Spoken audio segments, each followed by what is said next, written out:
आज की कक्षा में आप सबका स्वागत है। आज हम लोग पढ़ेंगे संस्कृत सरिता भाग 3। संस्कृत सरिता भाग 3 का चौथा पाठ दुर्गा पूजा। इस पाठ में हम लोग दुर्गा पूजा के बारे में, उसके महत्व के बारे में जानेंगे। तो चलिए शुरू करते हैं इस पाठ का हिंदी अनुवाद। भारतवर्षे अनेके महोत्सवाः सन्ति। भारतवर्ष में अनेकों त्यौहार हैं। तेषु महोत्सवेषु दुर्गा पूजा अन्यतमा अस्ति। उन त्योहारों में दुर्गा पूजा बहुत ही अनोखा है। इयं पूजा हिंदूनाम अतीव हर्षपूर्ण महोत्सव अस्ति। यह पूजा हिंदुओं की बहुत ही हर्षपूर्ण त्यौहार है। ईशा पूजा शरत्काले अक्टूबर मासे अश्विन मासे संपूर्णे भारते श्रद्धापूर्वकेण आनंदेन च संपादितः भवति। यह पूजा शरद ऋतु में अक्टूबर महीने में और आश्विन मास में, अक्टूबर महीना जो है आपका वो इंग्लिश कैलेंडर से हुआ और आश्विन मासे आपका हिंदी कैलेंडर से हुआ। तो अक्टूबर महीना और हिंदी कैलेंडर से आश्विन मास में संपूर्ण भारतवर्ष में श्रद्धापूर्वकेण आनंदेन च संपादिता भवति। श्रद्धापूर्वक और आनंद के साथ मनाई जाती है। भारतवर्षे दुर्गा पूजायाः विषये अनेकाः कथा प्रचलिताः सन्ति। भारतवर्ष में दुर्गा पूजा के विषय में अनेकों कथाएं प्रचलित हैं। कथ्यते यत् त्रेतायुगे रावणेन सह युद्धात् पूर्वं श्रीरामः 10 दिनानि यावत् दुर्गाया पूजां कृतवान्। ऐसा कहा जाता है कि त्रेता युग में रावण के साथ युद्ध से पहले श्री राम ने 10 दिनों तक जब दुर्गा की पूजा की, तस्या प्रसादेन सह रामः रावणं हतवान्। उसके प्रसाद से यानी उसके फल से, पूजा के फल स्वरूप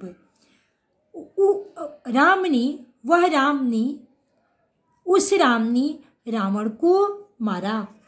लंकायां विजयं च प्राप्तवान्, और लंका पर विजय प्राप्त की।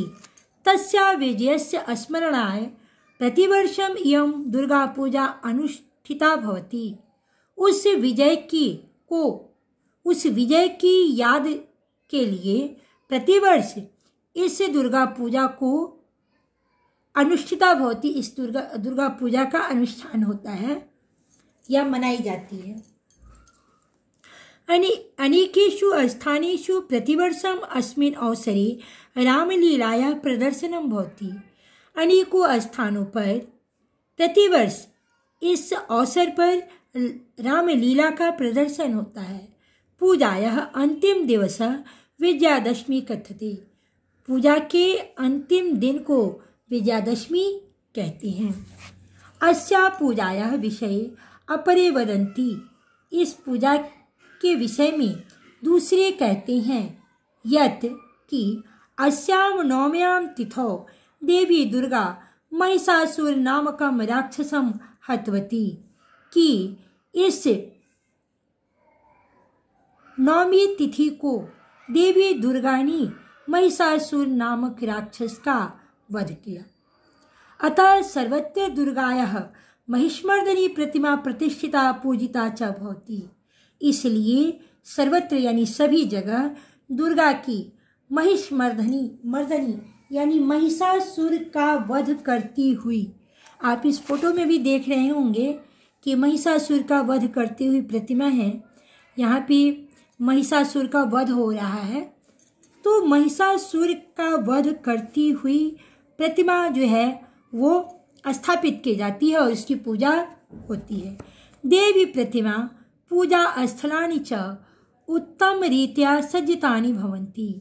देवी की प्रतिमा और पूजा स्थल को उत्तम रीति से सजाया, देवी की प्रतिमा और पूजा स्थल जो है उत्तम रीति से सजे होते हैं। स्थले स्थले जना दुर्गाया सत्वान पठन्ति हवनम कुर्वन्ति च। जगह जगह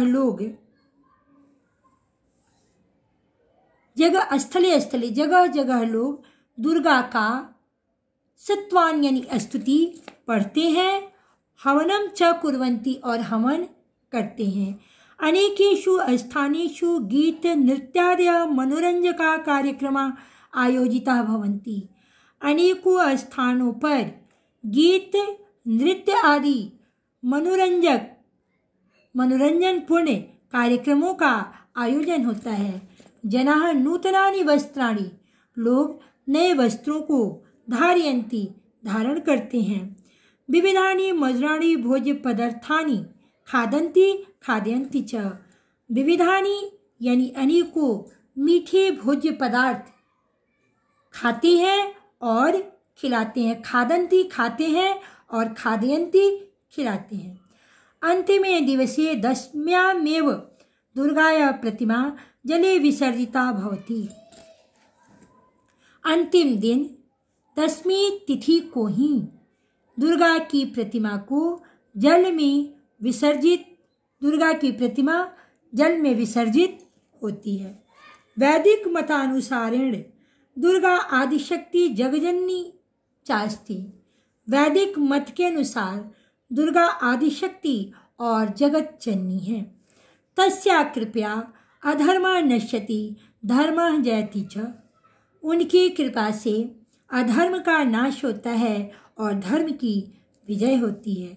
अतः एतया पूजया जनेषु धार्मिक भावना आत्मविश्वास सह उत्साह भ्रातृभावश्च संवर्धिता भवन्ति। अतः इस पूजा से लोगों में धार्मिक भावना, आत्मविश्वास, उत्साह और भाईचारे का विकास होता है। देवी दुर्गा विजयस्य प्रतीकमस्ति। देवी दुर्गा विजय की प्रतीक है। अतः सर्वे जनाः अतीव हर्षोल्लास विजय पर्व रूपेण इमां मन्यते। इसलिए सभी लोग अत्यंत ही हर्ष उल्लास और विजय पर्व के रूप में इसको मनाते हैं। किसको? तो दुर्गा पूजा को, इमाम दुर्गा पूजा को मनाते हैं। इमाम का मतलब हुआ इसको।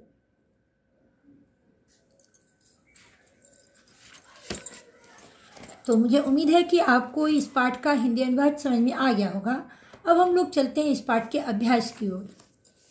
छात्रों से मेरा अनुरोध है कि भाषा को आसान बनाने के लिए पाठ्यपुस्तक में दिए गए शब्दार्थों को आप याद कर लेंगे, जिससे भाषा आपके लिए आसान हो जाएगी। पहला प्रश्न है हमारा, एक पदेन उत्तरत, एक पद में उत्तर देना है। दुर्गा पूजा कदा भवति। दुर्गा पूजा कब होती है? शरद काले। आपको शरद ऋतु का वर्णन करना है। शरद काले अक्टूबर मासे या शरद काले अश्विन मासे, या फिर आप सब लिख सकते हैं, लेकिन एक शब्द में उत्तर देना है तो आप लिखेंगे शरद काले आश्विन मासे। क्योंकि दुर्गा पूजा जो है आपका हिंदी कैलेंडर के अनुसार मनाया जाता है, तिथि के अनुसार ये होता है, तो आश्विन मासे जो होगा वो सबसे सूटेबल होगा।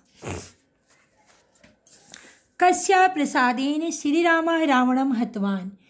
किसके कृपा से, किसके प्रसाद से श्री राम ने रावण को हता? तो दुर्गाया, दुर्गा के प्रसाद से।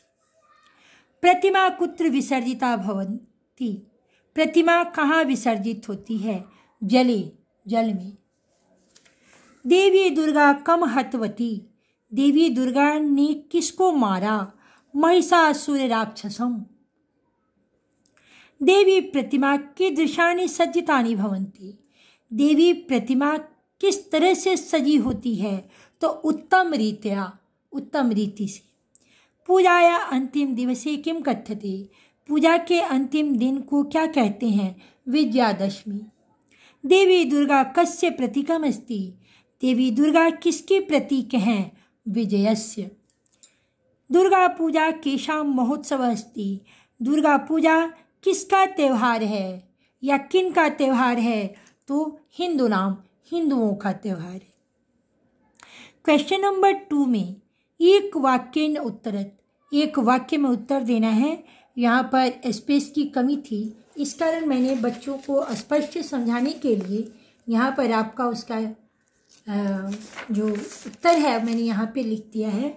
आप देखेंगे प्रश्न है आपका कि रावणेन सह युद्धात् पूर्वं श्रीरामः किम कृतवान। रावण के साथ युद्ध से पहले श्री राम ने क्या किया।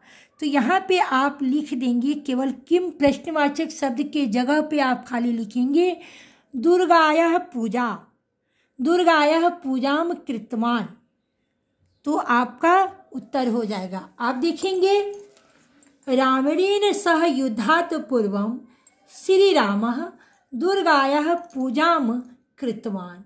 श्री राम रावण के साथ युद्ध से पहले श्री राम ने दुर्गा की पूजा की। क्वेश्चन नंबर 2 है दुर्गाया प्रसादेन किम भवति। दुर्गा के प्रसाद से क्या हुआ। तो दुर्गाया प्रसादेन रामः रावणम हतवान। दुर्गा के प्रसाद से राम ने रावण को मारा। तीसरा प्रश्न है रावणः कः हतवान। रावण ने किसको मारा। तो रावणः रामः हतवान। रावण ने राम को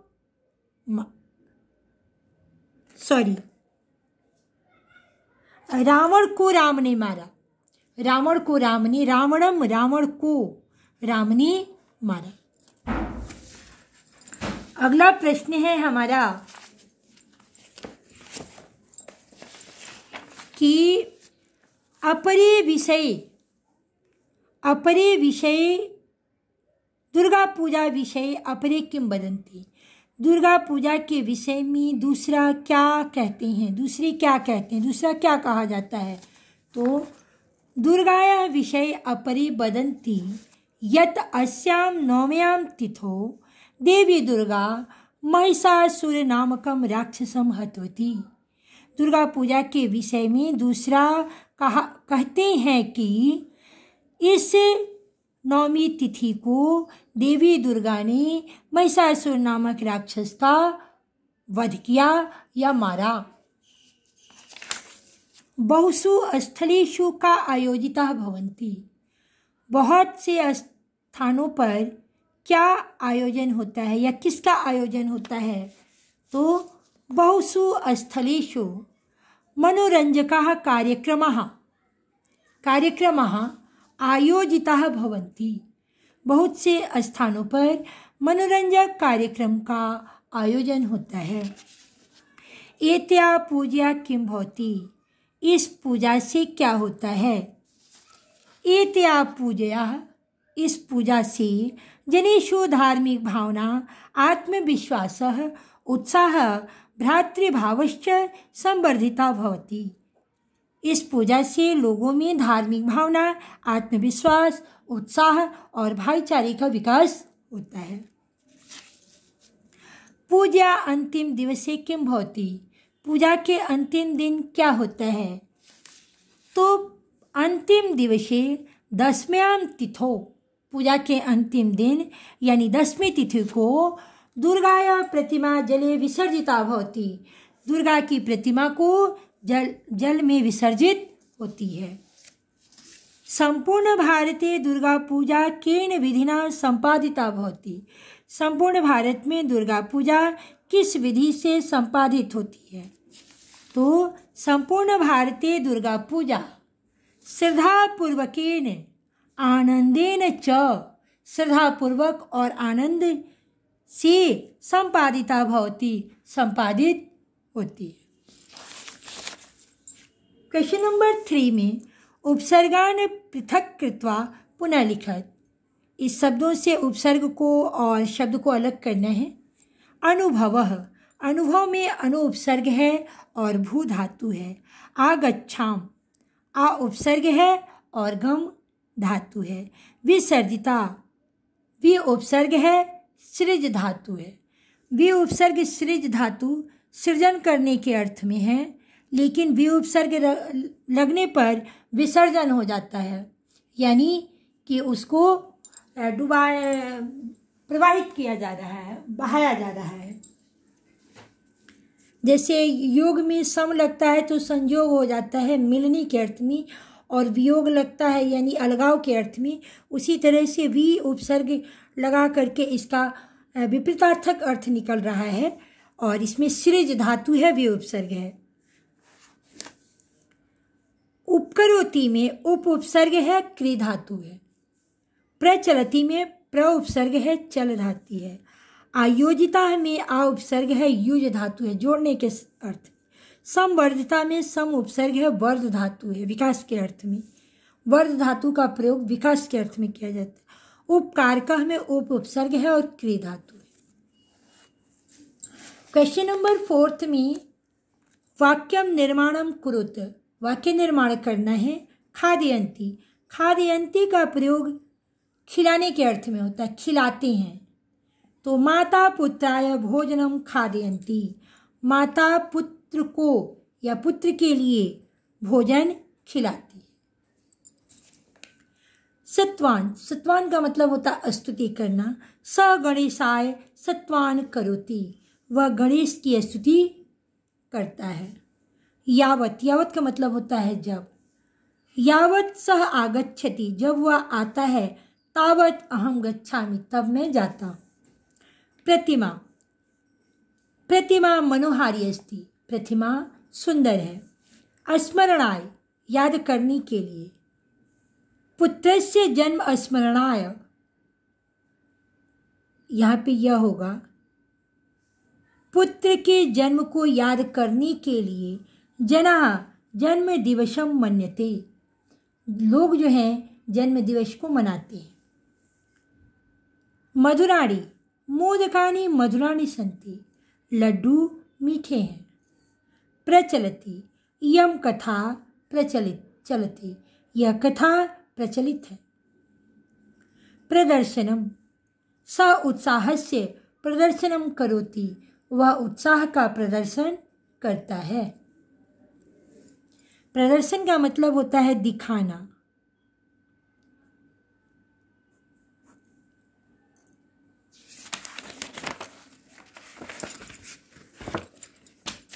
क्वेश्चन नंबर 5 में सत्यवाक्यानि चिन्हित कुरुत, सत्य वाक्य में सही का निशान लगाना है।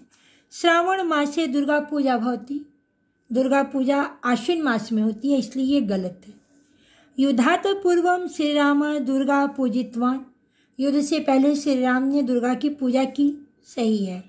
दुर्गा महिषासुरम हतवती, दुर्गा ने महिषासुर का वध किया, सही है। दुर्गा पूजया अवसरे जना कृष्णस्य सत्वान पठन्ति, दुर्गा पूजा के अवसर पर लोग कृष्ण की स्तुति पढ़ते हैं, ये गलत है। दुर्गा की स्तुति पढ़ते हैं, श्री राम की स्तुति करते हैं। दुर्गाया प्रसादेन अधर्मस्य विजय भवति, दुर्गा की कृपा से या दुर्गा के प्रसाद से अधर्म की विजय होती है, गलत है। धर्मस्य विजय भवति। दुर्गा पूजा बसंते भवति, दुर्गा पूजा बसंत ऋतु में होती है, ये भी गलत है। देवी दुर्गा पराजयस्य प्रतीकमस्ति, देवी दुर्गा पराजय का प्रतीक है, ये भी गलत है, विजय का प्रतीक है। दशम्यां तिथौ दुर्गा महिषासुरम हतवती, दसवीं तिथि को दुर्गा महिषासुर का वध करती हैं, ये सही है। क्वेश्चन नंबर 6 में वाक्यानाम शुद्ध रूपम लिखित, जो अंडरलाइन किए गए शब्द हैं उनको शुद्ध रूप में लिखना है। श्री राम रावणम सह युद्धम कृतवान, श्री राम ने रावण को साथ युद्ध किया। यहाँ पे आप देखेंगे कि सह पद, जब सह का प्रयोग हो तो उसके साथ तृतीया विभक्ति लगती है, तो यहाँ पे रावणम ना होकर के रावणेन सह होगा, यानी श्री रामः रावणेन सह युद्धम कृतवान, श्री राम ने रावण के साथ युद्ध किया। ईशा विजयादशमी इति कथ्यते, इसे विजयादशमी भी कहते हैं। कथते लिखा है, यहाँ पर होगा कथ्यते। ईशा विजयादशमी इति कथ्यते, यहाँ पे वर्तनी संबंधी गलती थी और यहाँ पर विभक्ति संबंधी गलती थी। विविधेषु स्थलेषु विविधा कार्यक्रमाः भवन्ति। विभिन्न स्थानों पर विभिन्न कार्यक्रम होते हैं। ये वाक्य आपका व्याकरण की दृष्टि से पूरी तरह से शुद्ध है, यहाँ पर कोई मिस्टेक नहीं है। दुर्गा पूजेन धर्मः जयति। दुर्गा पूजा से धर्म की जय होती है। तो दुर्गा पूजा जो है वो स्त्रीलिंग शब्द है। दुर्गा भी और पूजा भी दोनों स्त्रीलिंग शब्द है, लेकिन पूजेन जो है ये पुल्लिंग शब्द का यहाँ पे प्रयोग किया गया है तृतीया विभक्ति में। तो ये आपका गलत है। दुर्गा पूजा से धर्मः जयति, धर्म का जय होता है। दुर्गा पूजा हिंदूनां महोत्सवः अस्ति। दुर्गा पूजा हिंदुओं का त्यौहार है। तो यहाँ हिंदूनाम टवर्गी न जो है वो नहीं होगा, नाम होगा। दुर्गा पूजा हिंदूनां महोत्सवः अस्ति। दुर्गा पूजा हिंदुओं का त्यौहार है। देवी दुर्गा विजयस्य प्रतीकम् अस्ति। देवी दुर्गा विजय की प्रतीक है। ये वाक्य जो है वर्तनी और व्याकरण दोनों की दृष्टि से सही है। जनाः दुर्गायाः सत्वनानां पठन्ति। लोग दुर्गा की स्तुति का पढ़ते हैं। यहाँ पे आप देख रहे हैं कि षष्ठी विभक्ति का रूप लिया गया है, लेकिन दुर्गा पूजा लोग दुर्गा की स्तुति को द्वितीया विभक्ति में सत्वान होगा। जना दुर्गायाः सत्वान पठन्ति। लोग दुर्गा की स्तुति को पढ़ते हैं। क्वेश्चन नंबर 7 में हम लोगों को संस्कृत में अनुवाद करना है। भारत त्योहारों का देश है। भारतः उत्सवानां देशः अस्ति। भारत त्योहारों का देश है। राम ने रावण को मारा। रामः रावणं हतवान। राम ने प्रथमा विभक्ति का एक वचन, रावण को द्वितीय विभक्ति का एक वचन। रामः रावणं हतवान। राम ने रावण को मारा। दुर्गा पूजा से अधर्म का नाश होता है। दुर्गा पूजा अधर्मस्य नाश्यति। दुर्गा पूजा से अधर्म का नाश होता है। देवी दुर्गा विजय का प्रतीक है। देवी दुर्गा विजयस्य प्रतीकम् अस्ति। देवी दुर्गा विजय का प्रतीक है। दुर्गा प्रतिमा का जल में विसर्जन होता है। दुर्गाया प्रतिमा जले विसर्जिता भवति। दुर्गा की प्रतिमा का जल में विसर्जन होता है। दुर्गा आदिशक्ति है। दुर्गा आदिशक्ति, यहाँ पे आप देखेंगे कि आदिशक्ति अस्ति, दुर्गा आदिशक्ति है। तो इस प्रकार से मैंने इस पाठ के माध्यम से आप लोगों को जानकारी दी। मुझे उम्मीद है कि मेरा यह प्रयास आप विद्यार्थियों के लिए बहुत ही लाभकारी सिद्ध होगा। अगर आपको ये पाठ समझ में आ गया हो तो आप अपने विचार कमेंट के द्वारा हमें बताएंगे, और अगर कहीं कोई परेशानी हो तो भी आप अपना कमेंट के द्वारा बताइएगा कि कहाँ आपको परेशानी हो रही है। मैं कोशिश करूँगी आपकी परेशानियों को दूर करने के लिए। और आप ये वीडियो अपने मित्रों में शेयर करिएगा और इसे ज़्यादा से ज़्यादा लाइक कीजिएगा। बेल आइकन प्रेस करिएगा ताकि जब मैं अगला वीडियो अपलोड करूं तो उसका नोटिफिकेशन आपको मिले। धन्यवाद।